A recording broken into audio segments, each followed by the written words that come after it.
दोस्तों, वास्तविकता देखी जाए तो हम भी भीड़ का एक हिस्सा बन चुके हैं।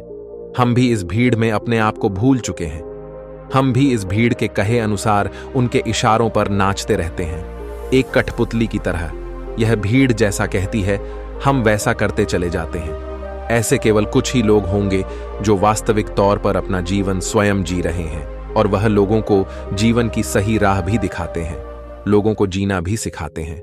आइए इसे एक कहानी के माध्यम से समझते हैं कि आधी अधूरी जिंदगी जीकर हमें कोई लाभ नहीं। नमस्कार दोस्तों, बौद्ध थिंक्स पाए क्या करेगा, उसे किस तरह से एक प्रभावशाली राजा बनना होगा, इस तरह की कई सारी बातें राजा ने पहले से ही सोच रखी थी। लेकिन वह राजा यह भूल चुका था कि हम में से हर एक व्यक्ति अलग रूप, रंग और अलग व्यवहार के साथ जन्म लेते हैं, और वही हमारे जीवन की धारा होती है। एक नदी की तरह साफ और स्वच्छ उस धारा को हमने खो दिया है और अपना लिया है भीड़ तंत्र द्वारा दिया गया, क्योंकि यह हमें अत्यधिक सुरक्षित लगता है कि इस भीड़ में हम अपने आप को सुरक्षित मानते हैं। हमें कुछ नया जानना अच्छा नहीं लगता। हम तो केवल इस भीड़ के साथ चलकर अपने आप को सर्वश्रेष्ठ समझते हैं। उस लड़के का भी एक व्यवहार था। उसे राज्य का राजा नहीं बनना था। उस लड़के का मन तो बहुत नाजुक था। वह जल्द ही करुणा से भर जाता था। हिंसा से उसे आनंद नहीं आता था। उसे तो चित्र बनाना और नृत्य करना अत्यधिक पसंद था। यही उसकी जीवन धारा थी। यदि वह उस पर चल तो संपूर्णता को प्राप्त करता, लेकिन उसके पिता को यह सब बिल्कुल पसंद नहीं, जिस कारण वह राजा अपने बच्चे से नाराज रहने लगे। उसने हर वह जतन कर दिया जिससे उसका बच्चा सम्राट बनने के लिए आगे बढ़ सके, उसमें सम्राट के सर्वश्रेष्ठ गुण आ सके। लेकिन उस लड़के को कोई फर्क नहीं पड़ रहा था। ऐसे ही धीरे धीरे समय बीतता गया, और समय के साथ साथ अब वह युवराज बड़ा होने लगा था। लेकिन जैसे जैसे युवराज बड़े हो रहे थे, उनके मन में, उनके दिमाग में समाज की यह बातें घर करती चली जा रही थी। अब वह बाहर के बारे में सोचने लगे थे, लेकिन अब भी उनका व्यवहार पहले जैसा ही था, और यह बात उस राजा को बिल्कुल पसंद नहीं थी। और इसी वजह से वह राजा अपने पुत्र को ताने मारता, अब शब्द कहता।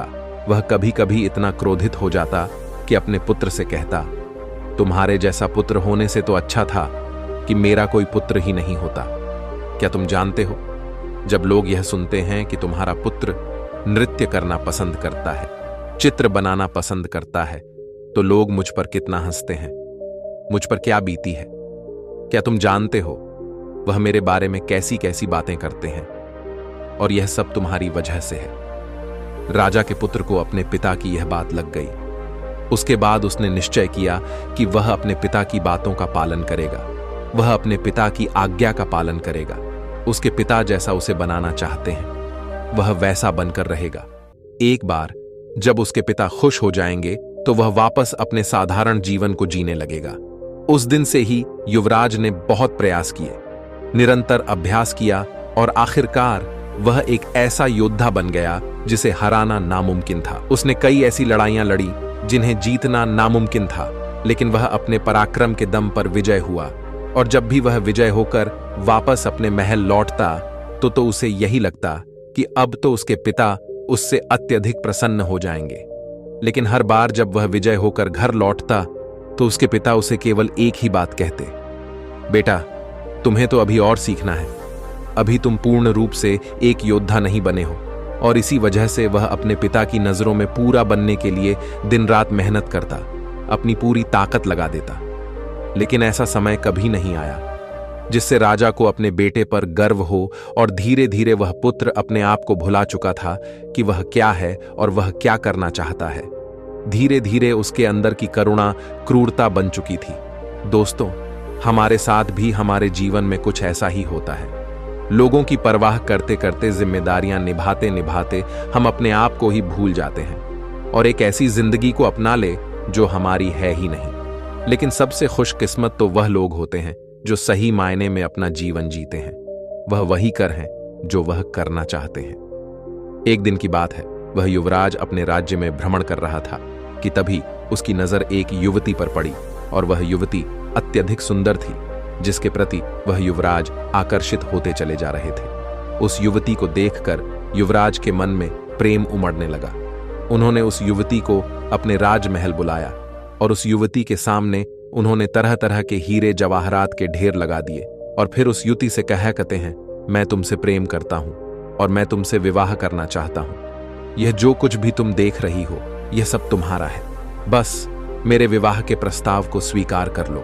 इस पर वह युवती क्रोधित होकर युवराज से कहती है, हे युवराज, मैं आपसे प्रेम नहीं करती, भला यह कंकड़ पत्थर लेकर मैं क्या करूंगी? यदि आप सच में मुझसे प्रेम करते हो तो मुझे आपकी सबसे प्रिय चीज चाहिए, क्या आप मुझे दे सकोगे इस पर? वह युवराज कहता है, सुंदरी, जो कुछ तुम चाहो वह मैं तुम्हें देने के लिए तैयार हूं। इस पर युवती कहती है, हे युवराज, मुझे आपका यह राजमहल, यह राजपाट, यह शानो शौकत नहीं चाहिए। मैं तो एक साधारण सी युवती हूं और मैं आपसे भी यही चाहती हूं। क्या आप मेरे साथ एक साधारण युवक बनकर जीवन व्यतीत कर पाएंगे? क्या मेरे साथ एक साधारण युवक बनकर चल सकेंगे? अपना यह राज्यपाट, यह शानो शौकत क्या आप छोड़ सकेंगे? उस युवती की यह बात सुनकर वह युवराज बहुत सोच में पड़ गया और उस युवराज को देखकर वह युवती हंस पड़ी और कहने लगी, हे युवराज, यह आपकी धन दौलत, यह आपका साम्राज्य, हमारी जिंदगी में कुछ नहीं। धन दौलत, मान सम्मान, पद प्रतिष्ठा ही प्रेम की कसौटी बन जाता है। आपने तो देखा ही होगा, जिसके पास जितनी ज्यादा धन दौलत होती है, मान सम्मान होता है, पद प्रतिष्ठा होती है, लोग उसे ही अधिक प्रेम करते हैं, उसकी अधिक फिक्र करते हैं, हमेशा उसके साथ खड़ रहे, उसका सम्मान करते हैं। लेकिन यह सब सच नहीं होता।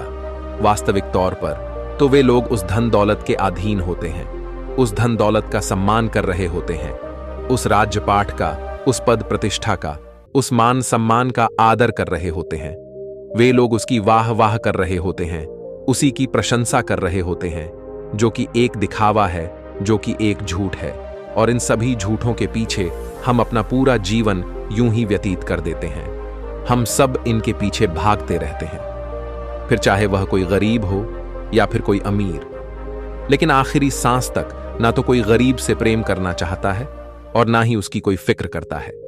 लेकिन यदि आप किसी को धन दौलत, मान सम्मान, पद प्रतिष्ठा दिखाएंगे तो वह अवश्य ही आपकी झूठी तारीफ करेगा और वह आपका झूठा सम्मान भी करने के लिए तैयार रहेगा। वह आपसे केवल इसलिए जुड़ा रहेगा क्योंकि उसे वे सारी चीजें पसंद हैं, न कि आप उस युवती की यह सारी बातें सुनकर युवराज एक बार फिर से कुछ देर के लिए सोच विचार करने लगते हैं और कुछ देर बाद वह उस युवती से कहते हैं, मैं तुम्हारे साथ चलने के लिए तैयार हूं, जैसा तुम चाहती हो।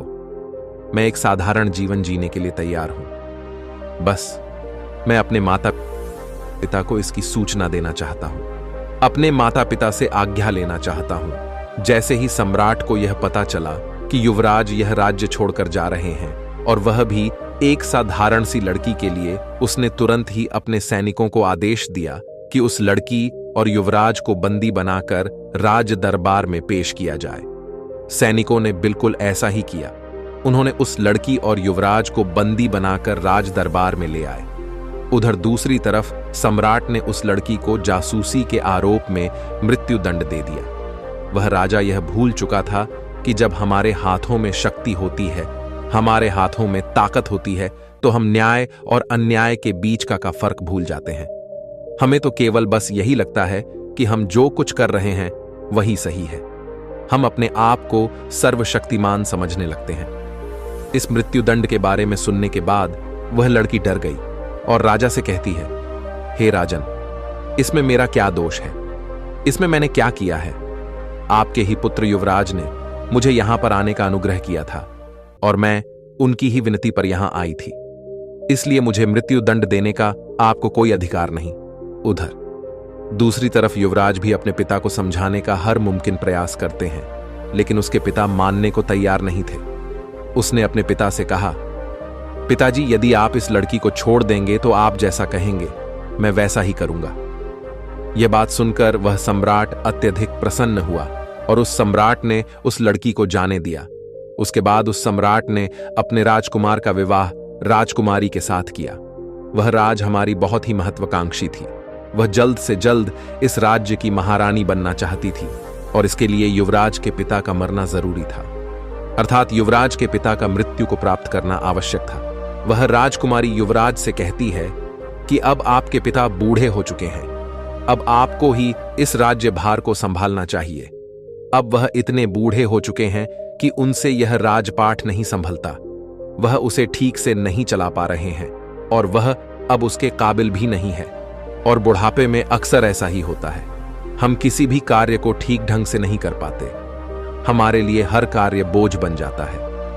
राजकुमारी की यह बात सुनकर युवराज भी राजकुमारी की बातों से सहमत हो जाता है।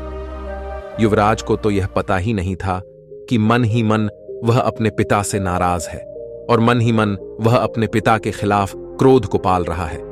वह तुरंत ही अपने पिता के पास गया। उसने राजा से कहा, पिताजी, अब आप बूढ़े हो चुके हो और आपको अब आराम करना चाहिए। आप मुझे सम्राट घोषित कर दो। अब से मैं इस राज्य भार को संभालूं। इस पर वह सम्राट युवराज से कहता है, बेटा, तुम अभी इस काबिल नहीं हुए हो कि मैं तुम्हें यह पूरा राज्य भार सौंप दूं। तुम जिस दिन इसके काबिल हो जाओगे, मैं तुम्हें स्वयं ही इस राज्य का सम्राट घोषित कर दूंगा। ऐसे ही काफी समय बीत चुका था।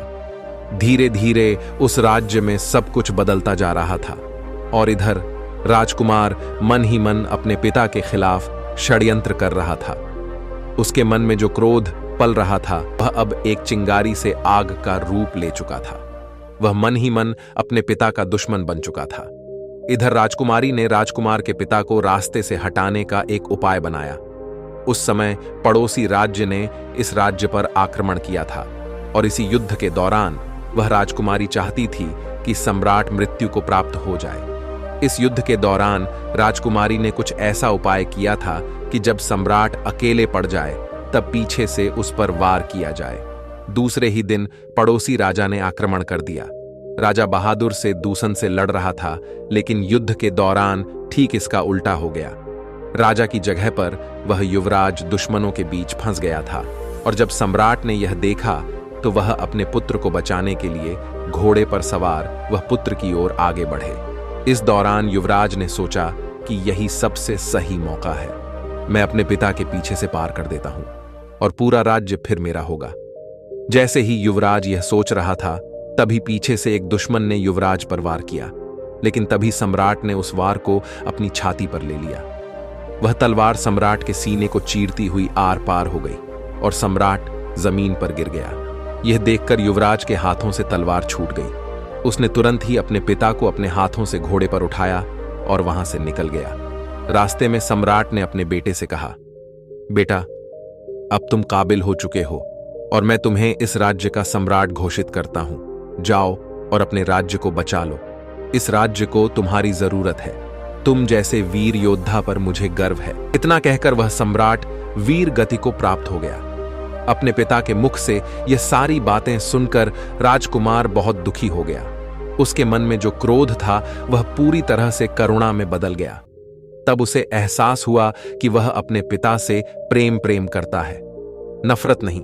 उसे अपनी गलती पर पछतावा होने लगा और वह तुरंत ही वापस युद्ध भूमि पर लौटा और उसने काफी बहादुरी से युद्ध को लड़ा और अपने पिता की याद में उसने इस युद्ध को तो जीत लिया, लेकिन अपने आप से हार गया। युद्ध को जीतने बाद वापस महल लौटकर वह बहुत परेशान था, क्योंकि राजकुमारी ने जो राजा के खिलाफ षड्यंत्र रचा था, राजकुमार ने राजकुमारी को आजीवन कारावास का दंड दे दिया। कुमार बहुत दुखी था। वह स्वयं को भी सजा देना चाहता था। वह इस राज्य का सम्राट बनकर अब खुश नहीं था, न ही उसके मन में कोई इच्छा रह गई थी। एक दिन वह अपने राज्य का भ्रमण कर रहा था कि तभी रास्ते में उसने एक व्यक्ति को देखा जो रास्ते में नाच रहा था, गा रहा था और उसने एक चोगा। यह देखकर युवराज उस व्यक्ति के पास गया और उस व्यक्ति से कहने लगा, आप कौन है और नाच क्यों रहे हो? इस पर वह व्यक्ति कहता है, मैं कौन हूं, यही तो मैं जानना चाहता हूं। मुझे नहीं पता कि मैं कौन हूं। क्या मैं तुम्हें जानता हूं? तुम कौन हो? इस पर वह युवराज कहता है, मैं इस राज्य का सम्राट हूं। इस पर वह व्यक्ति कहता है, मुझे भी ऐसा ही लगता था कि मैं इस राज्य का सम्राट हूं, लेकिन बाद में पता चला कि मुझसे बड़ा भिखारी तो और कोई नहीं है। इस पर युवराज कहता है, आप समझ नहीं रहे, मैं वास्तविक तौर पर इस राज्य का सम्राट ही हूं। इस पर वह व्यक्ति कहता है, हाँ, मैं जानता हूं कि इस राज्य के सम्राट तुम हो, लेकिन कभी इस राज्य का सम्राट मैं भी था। और मैंने ही अपने हाथों तुम्हारे पिता को यह राज्य सौंपा था, और तुम्हारे पिता मेरे सेनापति हुआ करते थे। और तुम्हें और तुम्हारे पिता को यह तक नहीं पता होगा कि जिस लड़की के लिए तुमने अपना घर बाहर छोड़ना चाहा था, जिस लड़की को तुम्हारे पिता ने मृत्यु दंड देना चाहा था, वह पुत्री मेरी ही है। यह सुन वह युवराज उस व्यक्ति के चरणों में गिर पड़ा और कहने लगा, मैंने अपने पिता से आपके बारे में बहुत कुछ सुना है। अब आप ही मुझे बताइए कि मैं आगे क्या करूं। मुझे अब इस राज्य में कोई मन नहीं है और ना ही मैं कोई सम्राट बनना चाहता हूं। इस पर वह व्यक्ति उस सम्राट के हाथों को पकड़ लेता है और उसे एक ऐसी जगह ले जाता है जहां पर एक विशाल वृक्ष था। उस वृक्ष की ओर इशारा करते हुए वह व्यक्ति सम्राट से कहता है, बेटा, उस वृक्ष को देखो, इस वृक्ष की तरह सम्राट बनो। इस वृक्ष पर कई तरह के प्राणी वास करते हैं, लेकिन यह वृक्ष कभी उन्हें हटाता नहीं है, बल्कि उनका ख्याल रखता है, उनका ध्यान रखता, सबकी रक्षा करता है और सबको भोजन भी देता है। और तो और यह वृक्ष हम जैसे पापी इंसानों को भी अपनी छाव में छाया अवश्य देता है। और इतना सब कुछ करने के बाद भी इसे रत्ती भर भी अहंकार नहीं है। यही इस राज्य का असली सम्राट है। लोगों को धोखा देना, लोगों को मारना, युद्ध की नीतियां बनाना, खून बहाना, लोगों की जान लेना, यह सम्राट का असली कार्य नहीं है। जाओ, वापस लौट जाओ अपने महल में और लोगों की सेवा करो, उनकी रक्षा करो, जैसे यह वृक्ष करता है। अब तुम सही मायने में एक असली सम्राट बन पाओगे। केवल लोगों को दिखाने के लिए नहीं, अपने आप को पहचानो, अपनी खुशी को पहचानो। जिसमें तुम्हें खुशी मिलती है वह कार्य करो। हम सब तो भटक चुके हैं और इस काल्पनिक दुनिया में यूं ही भटकते चले जा रहे हैं, जहां हर कोई हर किसी को बांधना चाहता है, अपने कब्जे में रखना चाहता है, अपने नीचे रखना चाहता है। जब तुम ध्यान से अपने आप को देखोगे, अपने आप को समझोगे, तब तुम्हें यह एहसास होगा कि हमारे विचार हमारे हैं ही नहीं, हमारी सोच हमारी है ही नहीं। हम जिस धर्म में जन्म लेते हैं, हम तो उस धर्म के बन जाते हैं। दोस्तों, हमारे जीवन में भी कुछ ऐसा ही होता है।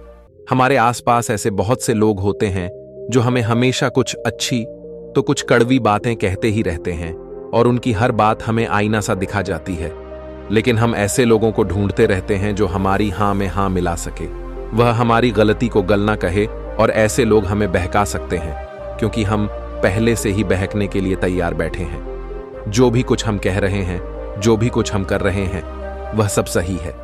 हम कुछ ऐसे लोग चाहते हैं जो हमारे इस हां में हां मिला सके और हमारा साथ दे सके।